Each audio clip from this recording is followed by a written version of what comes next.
ఉమ్. ఒక మాట మీరు చెప్పేస్తే నేను కొంచెం మాట్లాడతాను. చెప్పండి, ఎంతమందికి ఉంది ఆ ఫీలింగ్?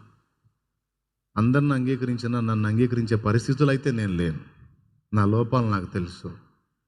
వీళ్ళందరినీ దేవుడు అంగీకరించిన నేనైతే ఆయనకి పనికిరాని పాత్రని, తగని దాన్ని, తగని వాడిని, నేను నచ్చను దేవుడికి, ఎందుకంటే నా లోపాలు నాకు తెలుసు అనే ఫీలింగ్ నిజంగా చెప్పండి, ఎంతమందికి ఉంది? నిజంగా దాచొద్దు, యథార్థంగా చెప్పండి. నాకైతే సమృద్ధి ఇప్పుడు సంవత్సరాల క్రితమే ఉంది. అయితే అలా నలుగుతున్నప్పుడు అలా వేదన పడుతున్నప్పుడు ఒకరోజు దేవుడు నాతో మాట్లాడాడు. ఏమని మాట్లాడాడంటే, అబ్బాయి, నేను నిన్ను బంగారంతో పోల్చాను. నిన్నే కాదు, నా రక్తంలో నేను కడిగి శుద్ధి చేసుకున్న నా బిడ్డలందరినీ బంగారంతో పోల్చుకున్నాను. వారి విశ్వాసాన్ని బట్టి, వారి విశ్వాసం బంగారం కంటే అమూల్యం. నా పిల్లలు బంగారం. ఓకే, యేసయ్య మనల్ని బంగారం లాగానే చూసుకుంటాడా, తక్కువ చూస్తాడా? అవునా? బంగారం కంటే విలువ.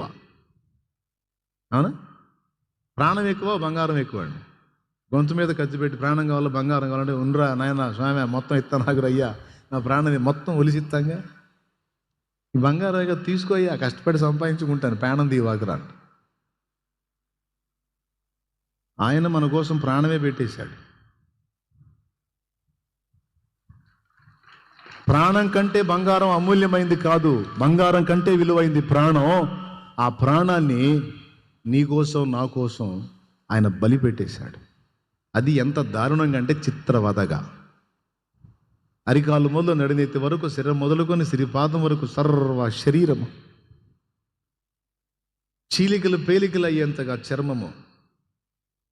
శిలువ మీద ఆయన వేలాడుతున్నప్పుడు మనుషులు చూడనొల్లని వానిగా ఆయన చేయబడ్డాడని ఒక నెత్తుటి ముద్ద శిలువలో వేలాడుతున్నట్టు కనపడ్డాడు. ఉమ్ములు, అన్ని అవమానాల కంటే పెద్ద అవమానం ముఖం మీద ఉమ్మడం. ఆ ఉమ్ములు నీ కోసం అనుభవించాడు. ఆ కొరడా దెబ్బలు నీ కోసం తిన్నాడు. ఈ చేతుల్లో 2, కాళ్లలో 1 శీలలు ప్రాణంతో ఉన్నప్పుడే పొందాడు. తల మీద వాడి అయిన ముళ్ళ చేత గుచ్చబడ్డాడు.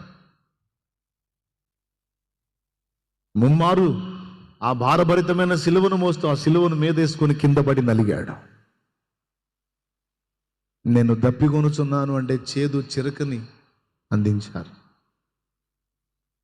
ఇన్ని బాధలు ఎవరిని ప్రేమించి ఎవరి కోసం అంటే నీ కోసమే.